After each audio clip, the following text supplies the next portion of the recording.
ደረቅና አልበጠር ላለ ጸጉር ለሚነቃቀል ጸጉር የሚረዳንን ዛሬ ቆንጆ የጸጉር ማስክ አሳያችኋለሁ። ሰላም እንዴት ናችሁ እህቶቼ፣ ቤተሰቦቼ? እንኳን ወደዚህ ቻናል በሰላም መጣችሁ። ዚዚ ቢዩቲ ነኝ። እንግዲህ ዛሬ በጣም መወደው ዋን ኦፍ ማይ ፌቨራይት የሆነውን ማስክ ነው ማሳያችሁ። ጸጉራችሁን ለረጅም ጊዜ ሳትንከባከቡት ወይም አንድ አይነት ስታይል አድርጋችሁ ሳትታጠቡት ሳትቀቡት ምንም ነገር ሳያገኝ ሎንግ ታይም አንድ አይነት ስታይል ሆኖ ጸጉራችሁ ይያያዛል፣ ይደርቃል። በስራ ብዛት ሊሆን ይችላል ወይም የተለያየ ምክንያት ወይም ደግሞ ስፌት ምናምን የምትሰፉ ሰዎች ወይም ሹርባ ተሰርታችሁ ሎንግ ታይም በአንድ አይነት ሹርባ ጸጉሩ ከውስጥ የተጎዳ ሲመስላችሁ፣ ሲበጣጠስ፣ ሲደርቅ ቶሎ ምልስ የሚያደርግልን እያፍታታ በተመሳሳይ ሰዓት ደግሞ መነቃቀሉንም ሆነ ሌላውን ነገር የሚመልስልን በጣም ወደው ፈጣን የሆነ ቤት ውስጥ በምናገኘው ነገር ብቻ የምንጠቀመውን አንድ የጸጉር ማስክ ነው ማሳያችሁ ዛሬ። መጀመሪያ ላይ እንዳሳያችሁ አጃ ነው የምጠቀመው። አጃ ከ3 እስከ 4 ማንኪያ እንደ የምትፈልጉት መጠን መጠቀም ትችላላችሁ። ዛሬ ግን እንዲወፍር ብዙ አንፈልግም። እንደ ኮንዲሽነር ራስ አድርጎ ጸጉራችን ላይ እንትን እንዲል ነው የምንፈልገው። ብዙ በጣም ወፍራም እንዲሆን አንፈልግም። ሌላው ደግሞ ጸጉራችንን በጣም ሜንቴን የሚያደርገው ከስር አዳዲስ ጸጉሮች እንዲበቅሉ የጸጉራችን ስር እንዲጠነክር እና መነቃቀልና መርገፍ በሚዶ ወይም በእጃችሁ ሲነካ ጸጉራችሁን አቅም የሚያጣ ከሆነ ለዛ የሚረዳውና የጸጉራችንን ስር አንደኛ የደም ዝውውርን ስለሚጨምር ጸጉራችን በፍጥነት እንዲያድግ ይጨምራል። ይሄ ምድል አለው። ሲከትል ደግሞ እንዳይነቃቀል የጸጉራችንን ስር እንዲጠብቅ ያደርግልናልና ሁለቱንም ነገር መስራት ነው የሚችለው ሽንኩርት ማለት ነው። ዛሬ እንግዲህ ሽንኩርቱንና አጃውን ቢያንስ ለግማሽ ሰዓት ያክል እዘፈዝፍና አስቀምጠዋለሁ። አጃው እንደነገርኳችሁ ማንኛውም አጃ ይሆናል፣ ግን ደቀቅ ያለው አጃ ነው መሆን ያለበት። እዚህ ጋር ስለምንፈጨው እኔ በምሰራው መልኩ አሳያችኋለሁ። ቀላሉ መንገዱ ይሄ ነው ብዬ ነው ያሰብኩትና ዛሬ የሰራሁት። ከስራ ጋር ስራ ለሚበዛባችሁ ምናምን ቀላሉን መንገድ መጠቀም ጥሩ ነው። ለግማሽ ሰዓት ያክል ሽንኩርቱንና የዘበዘፍኩትን አጃ ወደ መፍጫ ውስጥ ጨምሬ በቂ ውሃ አለው በምታዩት መልኩ እፈጨዋለሁ ማለት ነው። ሁለቱንም በጁስ መፍጫ እፈጨዋለሁ። በነገራችን ላይ የጁስ መፍጫ የሌላችሁ ሰዎችና እዚህ ጋር መፍጨት የማትፈልጉ ሰዎች ሽንኩርቱንና አጃውን ከዘፈዘፋችሁት ወይም ደግሞ ቀጥታ እሳት ላይ መጣድ ትችላላችሁ፣ ታበስሉታላችሁ። መጨረሻ ላይ በጨርቅ ማጥለል ትችላላችሁ ከተቀቀለ በኋላ። እኔ ግን ይሄኛው መንገድ ኢዚ ወይም ቀላል ነው ብዬ ቶሎ ሰርቶ ለመጠቀም ቀላል መንገድ ነው ብዬ ስላሰብኩ ይሄኛው መንገድ ዛሬ አሳየኋችሁ። በዛኛውም ብዙ ጊዜ እንጠቀማለን ቀቅለን ሁሉንም ነገሮች። ከዛም በኋላ ወይ ፈጭተን እናጠላቸዋለን፣ በጨርቅ እንጨምቀዋለን፣ ወይም ደግሞ ራሱ ለስላሳ ነገር ስለሆነ ሲቀቀልም ራሱ ስለሚለደልድ ዝም ብሎ መፍጨት ማጥለልም ይቻላል። እና እዚህ ጋር በምታዩት መልኩ በደንብ ሽንኩርቱንና አጃውን ተዘፍዝፏል። ለ30 ደቂቃ አካባቢ እንትንለዋለሁኝ፣ የተፈጨውን አጣለዋለሁ ማለት ነው። ስለዚህ ንጹህ ውሃው ነው የሚወጣው። እዚህ ጋር በደንብ ነው በቃ የሚረዳችሁ ማለት ነው ለጸጉራችሁ በደንብ። ይሄ ጸጉራችሁ ስር በተለይ በደንብ እንዲለሰልስ እንዲዳብር፣ ጸጉራችሁ ዘለላው የዳበረ እንዲሆን ይረዳችኋል። አጃ ራሱ እኔ በጣም አጃ ይመቸኛል። በተለይ እንደ ዲፕ ኮንዲሽነር አጃውን ሰርታችሁት ከተለያዩ ነገር ከኮንዲሽነር ጋራ ከተለያዩ ነገሮች ጋራ ጾም ካልሆነ ኢቭን እንቁላል መጨመር ትችላላችሁ። የተለያዩ ቅቤ፣ የተለያየ ነገር አብራችሁ መጨመር ትችላላችሁ። እንደ ኮንዲሽነር አይነት ባህሪ ነው ያለው። በጣም ጸጉርን ያፍታታል። እንዳልኳችሁ ጸጉራችሁ የልጆቻችሁ ጸጉር ሊሆን ይችላል።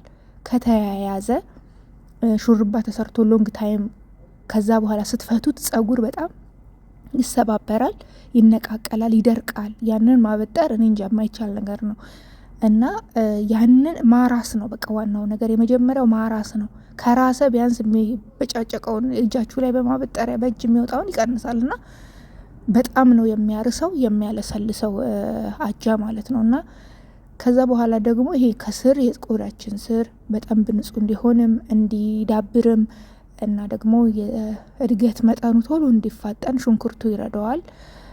የጸጉራችን ዘለላ በተመሳሳይ ደግሞ እንዲዳብር ያደርገዋል፣ እንዲወፍር ጸጉራችን ምንድነው እንትን እንዳይል ቶሎ አቅም እንዳያጣ ይረዳዋል፣ አጃው ራሱ ማለት ነው። እነዚህን ሁለቱን ነገሮች ነው ዛሬ በቀላሉ ቤታችሁ ውስጥ ልታገኟቸው ትችላላችሁ። እኔ በጣም ብዙ ጊዜ ዚዚ ቢዩቲ እንትን ላይ አይታችሁት ሊሆን ይችላል። ከተለያየ ነገር ጋር አጃን እጠቀመዋለሁ። ለምሳሌ ከተልባ ጋራ፣ ከካሮት ጋራ፣ ከተለያየ ነገር ጋራ ሰርቼ እጠቀመዋለሁ። አጃ በጣም ነው ለጸጉር የሚመቸኝ። በዛውም የሚያለሰልስልኝ እንዳልኳችሁ ጸጉር ሲደርቅ በቃ ትልቁ ማፍታቻ የአጃ እንደ ዲፕ ኮንዲሽነር መጠቀም ወዲያው የጸጉራችሁን እንትን ነው የሚቀይረው። በቃ እጃችሁ ላይ ያስታውቃቸው እየተቀባችሁት ጸጉራችሁ ልፍስፍስ ነው የሚለው፣ ለማበጠርም ለመስራትም ከዛ በኋላ ምቹ ነው የሚሆነው። በዛ ላይ ደግሞ በእንደዚህ ኬሚካል በሌላቸው ነገሮች ጸጉርን ትሪት ማድረግ፣ አሁን ለምሳሌ ዝም ብሎ ዲፕ ኮንዲሽነሮች አሉ። እነሱን ከመጠቀም ይልቅ ይሄ ምግብ ነገር ነው፣ ኢቭን ምንም አይነት ኬሚካል ውስጡ ስለሌለ በቃ በጣም ድርብ የሆነ ጥቅም ነው የሚያገኘው ማለት ነው ጸጉራችሁ። እና የቡናውን መጨመረው ደግሞ እዚህ ጋር የተጠቀምኩት አይታችሁታል ምን አይነት ቡና ተጠቀምኩ። በጣም ደቃቅ ቡና ነው ይሄ ነገር። ሻካራ ቡና አትጨምሩበት ማለት ቤት ውስጥ የተወቀጠ ከሆነ ውሃውን አጥልላችሁ ካልሆነ በስተቀር ለመቀባት ትንሽ ያስቸግራል። እና ምንድነው የማደርገው ቡና ጨምርበታለሁ። ይሄ አንደኛ ሽንኩርቱ ላይ ሽታ ምናምን ለምትሉኝ ልጆች እንትን ይላል። ሲቀጥል ደግሞ ቡናው ራሱ የጸጉራችንን እድገት ያፋጥናል። ፕላስ ወዙ በጣም ያማረ፣ መልኩ በጣም ያማረ በቃ ልክ ፀሐይ ላይ ስትወጡ ሻይ ነው የሚያደርግ ጸጉር ያደርግላችኋል። እና ትልቁ ደግሞ ሽታው ለምትሉ ሽንኩርት ለመጠቀም የምትፈሩ ሰዎች ሽታውን ያስወግድላችኋል ቡናው ማለት ነው። ቡናው እዚህ ጋር አሁን መጨመሩ በጣም ትልቅ ነገር ነው። ሽታውን ያጠፋላችኋል ሽንኩርቱ ላይ ያለውን ሽታና አንዴ ሻምፖ ከመታችሁ ጸጉራችሁ ላይ በቃ ምንም አይነት ሽታ ምናምን ነገር የለም። ጸጉራችሁ እንደለሰለሰ ነው። ፕሊዝ ሁሌ ስትታጠቡ ሻምፖ ጸጉራችሁ ላይ አትደጋግሙ። በተቻለ አቅም የጭንቅላት ቆዳችሁ ላይ በደንብ አድርጋችሁ ሻምፖ አንዴ ከተጠቀማችሁ በቂ ነው። ምክንያቱም የሰጣችሁትን ነገር ሙሉ ለሙሉ በሻምፖ ፈግፍጋችሁ ታወጡትና ጸጉሩ በዛ ላይ ይደርቃልም ልስላሴውንም ያጣልና መልሶ ወዙን ያጣ። የሰጣችሁትን ነገር ሁሉ በሻምፖ መልሶቹ ታወጣውታላችሁ። እና እንደዛ እንዳይሆን ሻምፖ ስትጠቀሙ አንድ ጊዜ ብቻ መጠቀም ጥሩ ነው። ጸጉራችሁ ሳይበዛ ብዙ ሳይቆይ በ15 ቀን ወይ በ10 ቀን መታጠብ ጥሩ ነገር ነው። ፎሮፎር ያለባችሁ ደግሞ የተለያዩ ፎሮፎሩን የሚያወጡ መካኒዝሞች ተጠቅማችሁ ማስወገድ ትችላላችሁ ፎሮፎሩን እንጂ ሻምፖ ስለበዛ ፎሮፎርም ሆነ ሌላ ነገር እንትን አይልም ማለት ነውና እንደዛ አድርጉ። ሰልፈት ፍሬ የሆነ ሻምፖ ተጠቀሙ ሁላችሁም። እንደዛ ብዬ አስባለሁ። ለህፃናትም ለአዋቂም በጣም አሪፍ ነው። ሰልፈት ፍሪ ብሎ መግዛት ይቻላል። እና ጸጉሬ ለረጅም ጊዜ አንድ አይነት ቦታ ተይዞ በጣም ብዙ 2 ሳምንት ምናምን ተቀምጦ ነበርና ስፈታው በቃ ጉድ ነው። እና እሱን ለማስተካከልና እሱን ለማለስለስ የተጠቀምኩት ይሄንን ኮንዲሽነር ነው። ላላ አድርጌዋለሁ እኔ ኢቭን እንዲበጠርልኝ እየቀባው ለማበጠር ነው ያሰብኩትና በደንብ ነው ጸጉሬን ያለሰለሰልኝ። ዋናው እንዳልኳችሁ ጸጉርን ማፍታታት፣ ከዛ በኋላ ነው የምትፈልገውን ነገር እንትን ማለት። ይሄንን ማስክ ስትቀቡ እንትን ካላችሁ ስቲም ካላችሁ ለ30 ደቂቃ በጣም በቂ ነው። ስቲም ከሌላችሁ ደግሞ እስከ 1 ሰዓት አቆዩት፣ ፌስታል አድርጋችሁ ማለት ነው። እንደተለመደ ሁላችን አብዛኞቻችን እንደዛ ነው የምናደርገው። ለ30 ደቂቃ ያክል እንትን እንልና ምንድነው ፌስታል እናረግበትና ከዛ በኋላ መተው ትችላላችሁ። ወይም ደግሞ 1 ሰዓት ሙሉ ፌስታሉን ላያችሁ ላይ ታቆዩታላችሁ ማለት ነው። ስቲም እንድትጠቀሙ 30 ደቂቃ እንዳልኳችሁ እንደዛ አርጋችሁ ሻምፖ አንድ ጊዜ መታችሁ መታጠብ ትችላላችሁ። ሁሉም ነገር ዛሬ ጨመርናቸው ጸጉርን የሚያሳድጉ የሚረዱ መልቲ ጥቅም ያላቸው ናቸው። ሁላችሁም እንደምትሞክሩት ተስፋ አደርጋለሁ ቤተሰቦቼ። እና ለቤቱ አዲስ የሆናችሁ